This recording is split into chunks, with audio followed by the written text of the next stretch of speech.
آپ کو معلوم ہونا چاہیے کہ شیخ بزرگ ترین سیدنا غوث اعظم کا کلام عین حقیقت محمدیہ سے صادر ہوا ہے، وہ حقیقت محمدیہ جو کہ حقیقت الہیہ کی انتہا کے ساتھ باقی ہے۔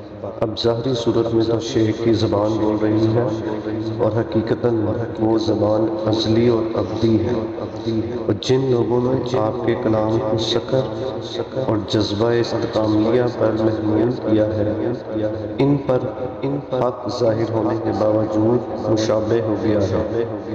بیان الاسرار صفحہ 3۔ من جانب شعبہ نشر و اشاعت دربار قادریہ فاضلیہ بٹالہ شریف، فاضلیہ کالونی، فیروز پور روڈ، لاہور۔